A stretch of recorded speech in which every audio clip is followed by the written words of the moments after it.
Resham Ali. I am a research scholar in the Center for Linguistics, Jawaharlal Nehru University.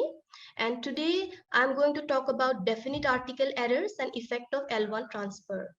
So in this presentation, I'm going to give a brief introduction, followed by the literature review, then the objectives, methodology, results, and finally discussion, implications, scope, and the references. So beginning with the presentation.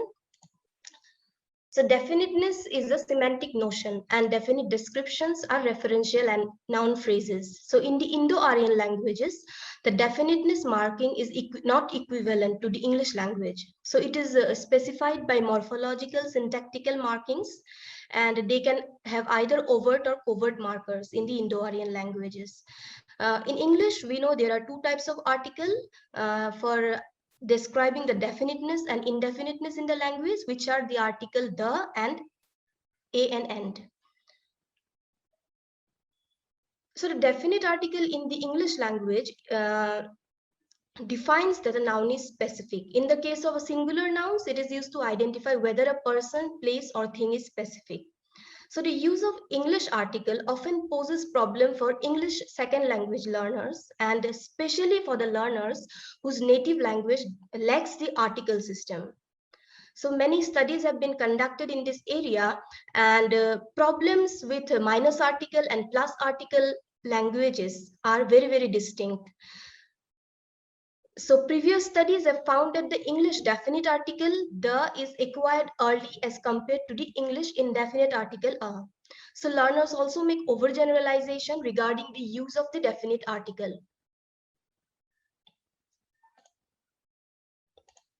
Definite article. So, and the first language learners with definite article acquisition, first language also affects the definite article acquisition by second language learners.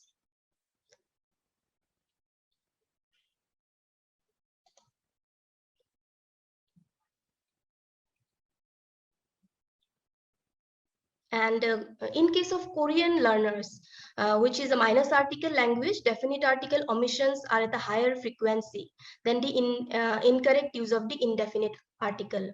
Now, there is another study which is Elisonis that studied the error committed by 100 female EFL learners, and the results found that error types were not all intralingual, but interlingual errors were also present.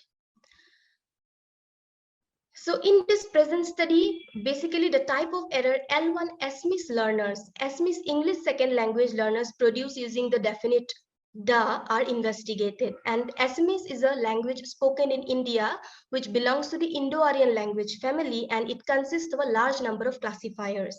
So classifiers in the language play a distinct role in marking definiteness and indefiniteness in the SMIS language. So classifiers are divided into numerous types in the language depending on the type of noun it relates to. In Assamese language, the classifiers are used with nouns, pronouns, adjectives, numerals, and also with the kind of shape of the object is used to. So in this study, the objective of the present study are twofold. First is to identify the kind of error ESL learner make using the definite article, and secondly, analyzing the role of the first language in the use of the definite article. So the methodology, the 119 participants from 3 government schools participated in the study, and they were high school students from rural Assam, which is a northeastern state, and their age ranged between 14 to 15. The learners were provided a learner's ability test, which included 4 choice elucidation tests and free test, and the participant response was received in the form of written data. Pitcorder steps for conducting error analysis have been conducted, and these are the steps which were followed for conducting the research, which is collection of sample of learner language, identification of errors, description of errors, explanations of errors. Hello. I guess your slides are not changing.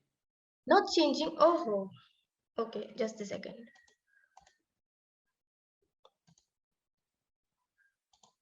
Is it changing now?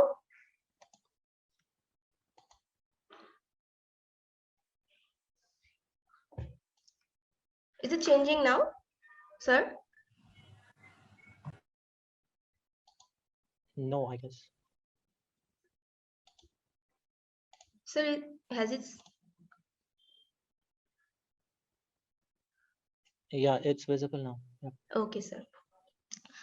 Now the results, I'm talking about the results. So coming back to the results, this figure shows the proportion of correct definite article uses in the closed test. So there were 3 tests that were conducted for the study: closed and free test, 3 closed tests and then the free test. So here we can see that the performance is not that high. So from here we can conclude that the learner's performance in the knowledge of the definite article system is not that much satisfactory.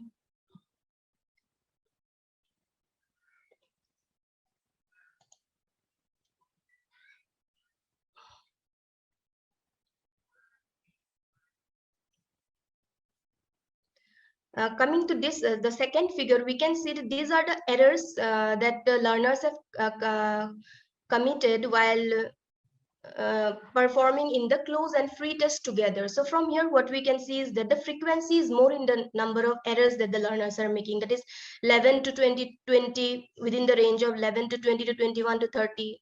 So here we can see that. And in the next figure, here we can see that the distribution of errors among the learners in definite article uses, the omission is more among the learner, followed by the insertion error, and then followed by the substitution error. So we have found 5 types of error in this study: omission of the definite article before specific person, place, and things. Secondly, omission of the definite article before unique objects. And thirdly, definite article use before modifiers such as adverbs. And fourthly, incorrect use of the definite article with singular proper noun. And fifthly, substitution of the definite article by the indefinite article before the superlative adjective. So these are the example for the conclusion. So first, we have seen that before noun, the learners have made specific nouns and specific person. They have applied the incorrect definite article use. So here are this table. This table shows the description of common omission, substitution, and insertion error of the learner.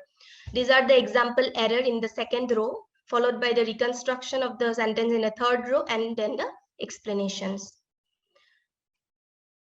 So the discussion of the study is that, so errors are basically due to L1 transfer. So for instance, John, this is a classifier which is used after noun, pronoun, numeral to refer to a human being masculine in the Assamese language. For instance, Manu John, which is a classifier. John is a classifier. For in English, it will be the man. So from the above example, we can see that the classifier marking definiteness is attached following the noun, whereas in English, the definite article the is used before the noun. The structural difference in both languages is one of the reasons for the learner's errors. The structural complexity in both languages needs to be clarified to the ESL learners to mitigate such errors. And second is because of overgeneralization. So some errors are also due to learners' overgeneralization. The is used with proper nouns such as geographical areas, rivers, and mountains in English. However, it is not used with people's name. It is found that the English learners have used the definite article with proper noun as shown below. For instance, in the examples, we can see English teaches us by the proper noun, use of proper noun in this sentence. So implications for the study, the analysis reveals that the learner's inability to acquire the semantic connotation of definiteness in English due to native language interference. The structural complexity in both languages needs to be taught explicitly to ESL learners to mitigate such errors. These are the suggestions. Further study can look into definiteness errors in other classifier languages. Definiteness error in spoken language can be conducted, and more longitudinal studies can be conducted. So these are my references, and thank you. Thank you.